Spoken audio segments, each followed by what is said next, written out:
Welcome back to another episode of Focus on EDU.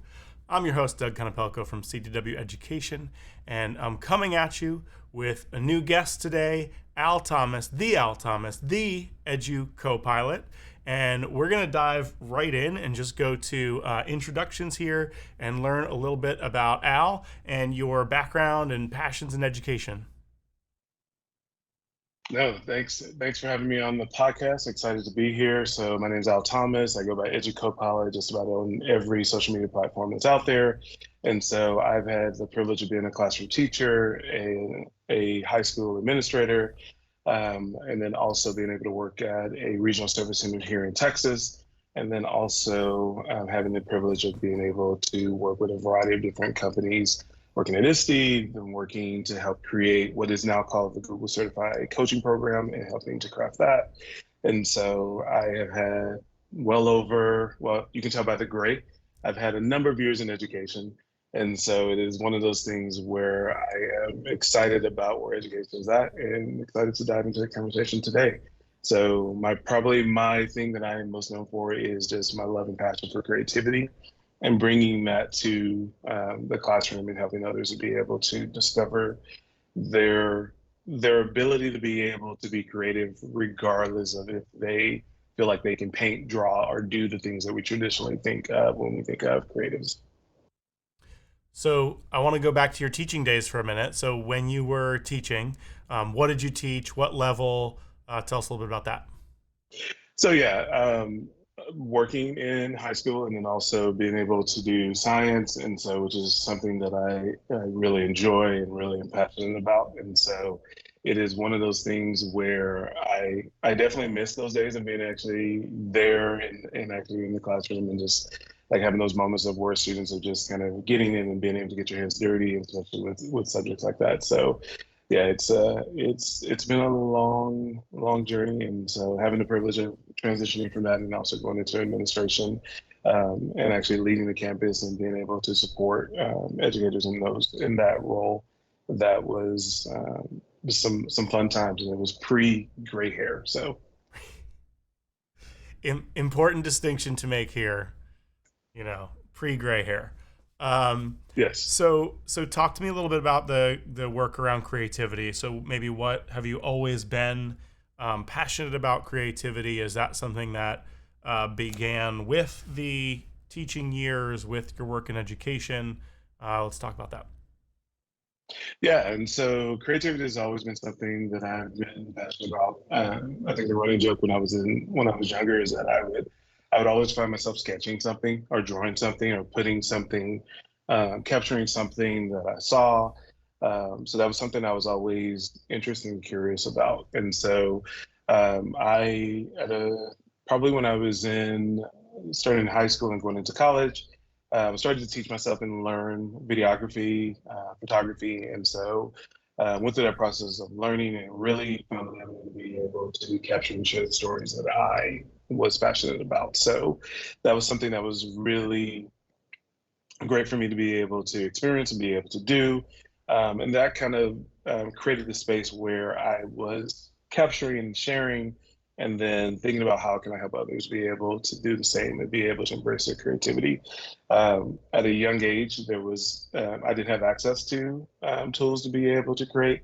I think I didn't have a computer until I was maybe a sophomore in college. And so it's just one of those things where either I was using something that someone else had, but finally being able to have something that I could actually use and be able to continue my growth and learn. So I think always being able to figure out how can I help people do um, and learn creativity regardless of the tools that they have, and really be able to create those opportunities for them, especially in the classroom, which is a safe space, is always something that is just a passion of mine. So we've got videography, we've got doodling and drawing. What other things are you seeing that, A, you're passionate about, but B, are really showing up in education spaces? Yeah, so I obviously there's a lot of great topics that and a lot of things that are happening within the education space. I think we're in a unique place where we have come out of the pandemic and there is there's all these challenges and things that are happening there, but I think there was a lot of great lessons that came out of it as well. I think we discovered that students have a desire and passion to be able to learn in different ways. I think from conversations I've had with educators who were definitely in the on the front lines, especially in working with students, is that they were oftentimes dealing with students that had challenges that they were not aware of, that they discovered, and they were able to provide support.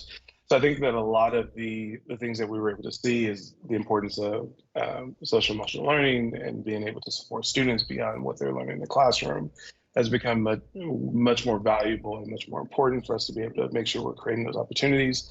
But then also it's been really great to I would say great and also challenging to see the conversations around AI as well, which I will point out that yes, and I really appreciate you putting the capital A, capital L, because oftentimes I get the AI emails that come through, and it's for a moment I think it's for me, and it's like, nope, that's not for me, that's just AI. But it's one of those things where I see a lot of great conversations that are happening around that. The struggle, I think, on the other side of that is the running to the new buzzword type conversation where we're having to balance out those conversations. And so, I'm on one breath, I'm excited about the opportunity it's going to create and the ability for it to be able to be integrated properly within the education setting.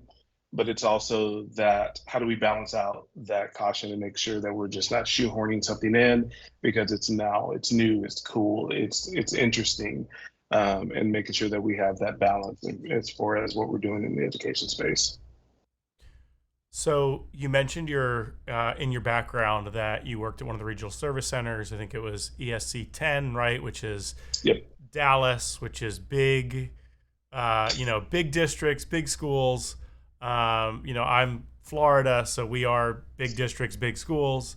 I think sometimes creativity can get lost, right, in some of Hmm. those spaces. So, what are some ways that you feel like either you were able to preserve that through your role there, or you've seen it done well, even in places where the scale is everything, right? All the conversations are about how does this scale. Yeah. And so, great question. So, I think that especially when you're looking at the space, yes, Region 10 is a huge district. I think there was roughly, at least around when I was there was about 148 districts that the service center serviced. So then that was small, that was large, but Dallas was one of the larger districts within the region. And there are a lot of things that are being put onto the plates of both administrators and teachers. And so it's one of those things of how do we get to the place of being able to understand that it's not about adding to the plate, but it's how can we incorporate um, things like creativity into the classroom without it being an add-on or tackling on. And I think one of the things that I shared quite often is how do you look for those opportunities to create for students an opportunity for them to share what they know in a way that's uniquely them. And that is something where when you open yourself up to be willing to allow students to do that, then you get into a space where you let them drive the conversation. That doesn't mean you're taking away the knowledge that they need to have, but you're creating space for them to be able to share that in a unique way. And that's our society now. We have content creators who are creating, and the ones that are really successful, they take something that is a topic that maybe others are talking about, but they share it in their unique way. And they're able to express that, and it creates engagement, it creates passion around what they're sharing because they're getting an opportunity to be able to do that from their unique perspective.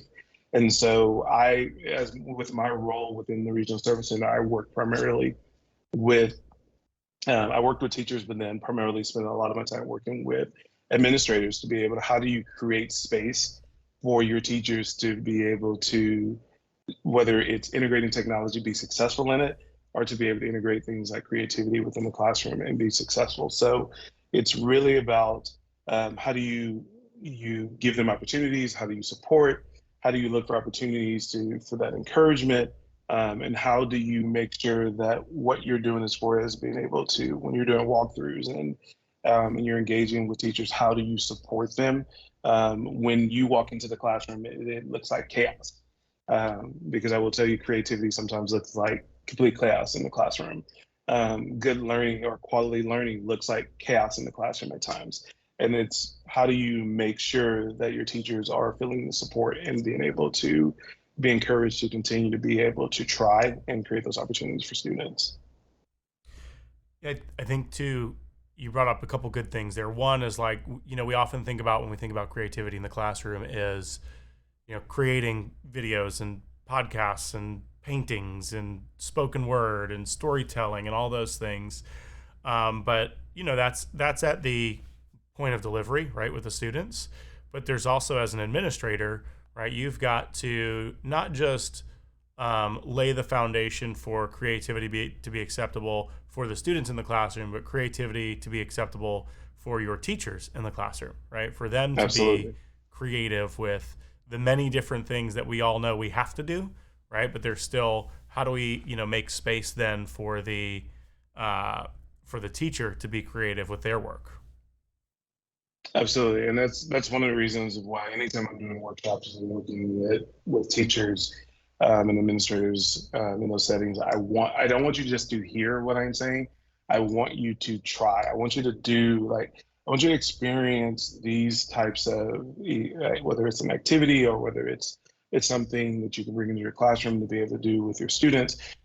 That experience of you diving in and doing it is irreplaceable. You are getting an opportunity to go through and process the challenges. So at ISTE, I did a session called 1 Minute Documentaries, and one of the things that we go through is I will give you the structure and talk through why it's important to be able to bring something like documentaries into the classroom, and having students be able to create that and how they can use it to be able to understand content deeper and then be able to share that out in a unique way.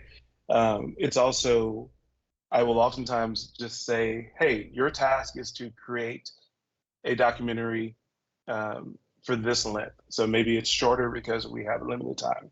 So create a 20-minute document or 20-second documentary. So something, 6 images, really short.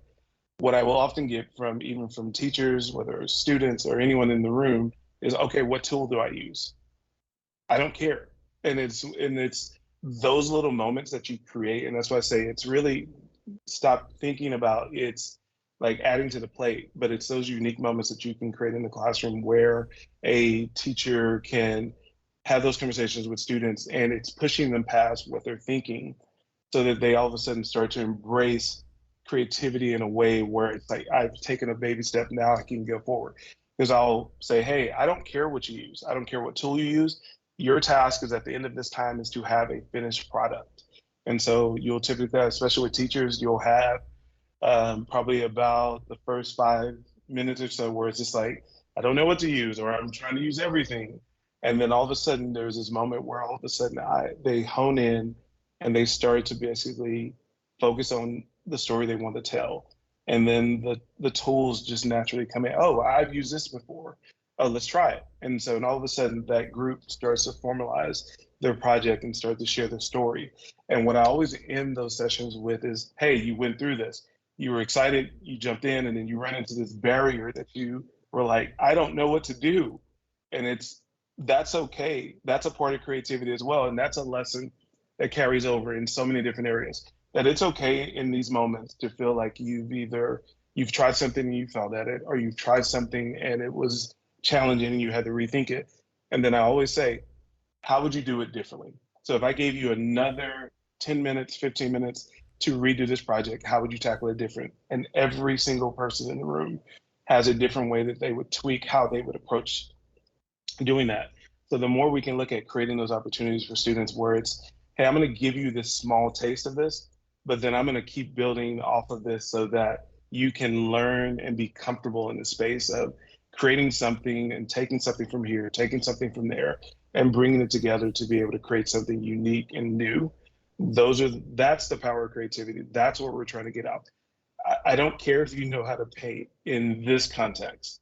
I care that you're learning those skill sets, that you're comfortable being able to look at yourself be able to take the things that are around you and create something that allows for you to be able to move forward or moves forward the work that you're trying to do, whether that's in any context, whether it's in education, whether it's in the classroom, whether it's in outside of the classroom, whether it's in your profession as you move forward. So how do we as teachers and educators create those opportunities, those small moments to be able to start build that confidence and being able to be creative? I think that's where it unlocks those special abilities and that comfort level when it comes to things like this. So Yeah, I love the idea. Two things you kind of hit on there: reflection and iteration, right? And those being part of the creative process, I think is really important. And as we're providing that foundation for people to be successful, like understanding that part of the expectation isn't just the finished product, but it's the reflection and iteration of that finished product, I think is really absolutely. powerful. So, shockingly, we're just about at time. So, if there are folks who either want to know more about your work, obviously you said at Educopilot, they can find you everywhere. But are there other folks that have been really instrumental in your success, in your growth? Are there resources people should look out for? What kind of things do you want to throw out there before we go? Absolutely. So I've talked enough about myself. So I will definitely say there are a ton of people that I would encourage you to be able to take some time to be able to dive into their work.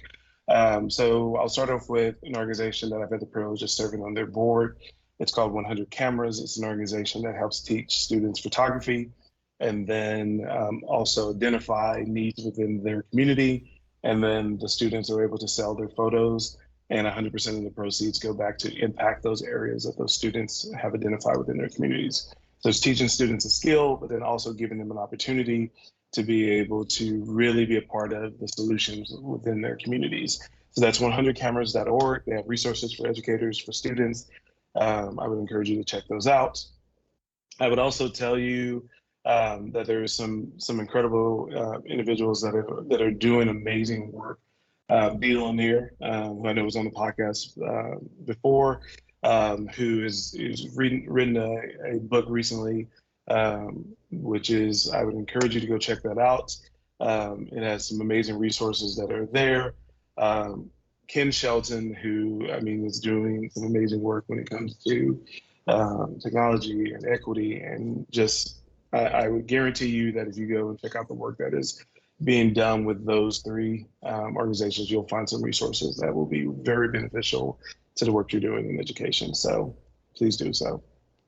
Love it. So pick up your copy of Demarginalizing Design by Dee Lanier. Absolutely. And fun fact, the episode with Ken on here actually ended up being the most viewed because someone is using it in one of their college courses to help teach some of that material around digital equity. So it's one that just always had a lot of views, and I started to dig into like the breadcrumbs of, man, this thing just has some staying power. And I looked, and it's like Absolutely. in somebody's playlist for their course, for like their professor for their course around education. So great folks to keep up with and catch up with. Al, thank you so much for spending some time with us. Thank you. It was a pleasure. And also, just for anybody who was listening only, in case you're wondering, Al has the best video quality of any guest we've had. So if there is a little trophy I could put up on the screen right now, it would be for you, Al. No, it's okay. Just send it to me. It could be one of the small bowling trophies. I'll take it. Perfect. Sounds good. Have a great one. You too. Thanks for joining us today. Don't forget to like and subscribe so that you can be notified whenever we post new content.